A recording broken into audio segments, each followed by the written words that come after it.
ವೀಕ್ಷಕರೇ ನಮಸ್ಕಾರ. ಭಾರತ ಮತ್ತು ಇಂಗ್ಲೆಂಡ್ ನಡುವಿನ 5 ಟಿ20 ಪಂದ್ಯಗಳ ಸರಣಿಯ ಪೈಕಿ ಮೊದಲ ಟಿ20 ಪಂದ್ಯವು ಇಂದು ಈಡನ್ ಗಾರ್ಡನ್ಸ್ ಅಂತಾರಾಷ್ಟ್ರೀಯ ಮೈದಾನದಲ್ಲಿ ಜರುಗಲಿದೆ.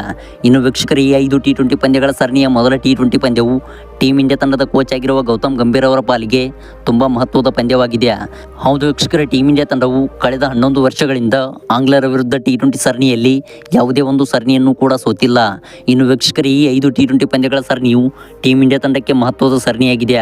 ಇನ್ನು ವೀಕ್ಷಕರೇ, ಇವತ್ತಿನ ಪಂದ್ಯದಲ್ಲಿ ಟೀಮ್ ಇಂಡಿಯಾ ತಂಡವು ಟಾಸ್ ಗೆದ್ದರೆ ಮೊದಲು ಬ್ಯಾಟಿಂಗ್ ಆಯ್ದುಕೊಳ್ಳಬಹುದು.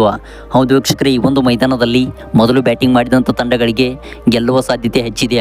ಇನ್ನು ವೀಕ್ಷಕರೇ, ಅದೇ ರೀತಿಯಾಗಿ ಟೀಮ್ ಇಂಡಿಯಾ ತಂಡದಲ್ಲಿ ಇಂದು ನಡೆಯುವಂಥ ಪಂದ್ಯದಲ್ಲಿ ದೊಡ್ಡ ಬದಲಾವಣೆ ಕೂಡ ಕಾಣಿಸಿಕೊಳ್ಳಬಹುದಾಗಿದೆ.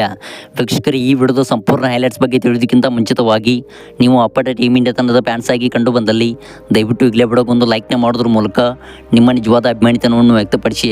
ಹೌದು, ನೀವು ಮಾಡುವ ಕೇವಲ ಒಂದು ಲೈಕ್ಸ್ನಿಂದ ಟೀಮ್ ಇಂಡಿಯಾ ತಂಡಕ್ಕೆ ಈ ಒಂದು ಪಂದ್ಯದಲ್ಲಿ ಇನ್ನಷ್ಟು ಮೋಟಿವೇಶನ್ ಸಿಗುತ್ತದೆ. ಹಾಗೆ ವೀಕ್ಷಕರೇ, ದಯವಿಟ್ಟು ಕಾಮೆಂಟ್ ಬಾಕ್ಸಲ್ಲಿ ಈ 5 ಟಿ20 ಪಂದ್ಯಗಳ ಸರಣಿಯಲ್ಲಿ ಟೀಮ್ ಇಂಡಿಯಾ ತಂಡವು ಎಷ್ಟು ಲೀಡ್ನೊಂದಿಗೆ ಗೆದ್ದು ಬೀಗುತ್ತದೆ ಎಂದು ಕಾಮೆಂಟ್ ಬಾಕ್ಸಲ್ಲಿ ವ್ಯಕ್ತಪಡಿಸಿ. ಹೌದು, ಇಂದು ಸಂಜೆ ಭಾರತೀಯ ಕಾಲಮಾನ 7 ಗಂಟೆಗೆ ಈ ಒಂದು ಪಂದ್ಯವು ಆರಂಭವಾಗಲಿದೆ. ಇನ್ನು ವೀಕ್ಷಕರೇ, ಈ ಒಂದು ಪಂದ್ಯದಲ್ಲಿ ಟೀಮ್ ಇಂಡಿಯಾ ತಂಡವು ಹೇಳಿದಂತೆ ಟಾಸ್ ಗೆದ್ದರೆ ಮೊದಲು ಬ್ಯಾಟಿಂಗ್ ಆಯ್ದುಕೊಳ್ಳಬಹುದು. ಇನ್ನು ವೀಕ್ಷಕರೇ, ಈ ಒಂದು ಪಂದ್ಯದಲ್ಲಿ ಸೂರ್ಯಕುಮಾರ್ ಯಾದವ್ ಅವರು ನಾಯಕ ಸ್ಥಾನ ವಹಿಸಿದರೆ ಇತ್ತ ವೀಕ್ಷಕರೇ ವೈಸ್ ಕ್ಯಾಪ್ಟನ್ ಆಗಿ ಅಕ್ಷರ್ ಪಟೇಲ್ ಅವರು ಸ್ಥಾನವನ್ನು ವಹಿಸಲಿದ್ದಾರೆ. ಇನ್ನು ಅದೇ ರೀತಿಯಾಗಿ ಟೀಮ್ ಇಂಡಿಯಾ ತಂಡಕ್ಕೆ ಎಂಟ್ರಿ ಕೊಟ್ಟಿರುವಂಥ ಮೊಹಮ್ಮದ್ ಶಮಿ ಅವರು ಕೂಡ ಇವತ್ತಿನ ಪಂದ್ಯದಲ್ಲಿ ಕಾಣಿಸಿಕೊಳ್ಳಬಹುದಾಗಿದೆ. ಹೌದು ವೀಕ್ಷಕರೇ, ಈ ಬಲಿಷ್ಠ ಬೌಲರ್ ಇಂದು ಟೀಮ್ ಇಂಡಿಯಾ ತಂಡದ ಪ್ಲೇಯಿಂಗ್ 11ನಲ್ಲಿ ಸ್ಥಾನವನ್ನು ಪಡೆದುಕೊಳ್ಳಬಹುದಾಗಿದೆ. ಇನ್ನು ವೀಕ್ಷಕರೇ, ಉಳಿದಂಥ ಪ್ಲೇಯರ್ಸ್ಗಳು ಟಾಸ್ ಆದ ಮೇಲೆ ಟೀಮ್ ಇಂಡಿಯಾ ತಂಡವು ಅನೌನ್ಸ್ ಮಾಡಲಿದೆ. ವೀಕ್ಷಕರೇ, ಇದಾಗಿತ್ತು ಈ ಒಂದು ಪಂದ್ಯದ ಟಾಸ್ ಹಾಗೂ ಪ್ಲೇಯಿಂಗ್ 11 ಬಗ್ಗೆ ಪಟ್ಟ ಅಪ್ಡೇಟ್ಸ್.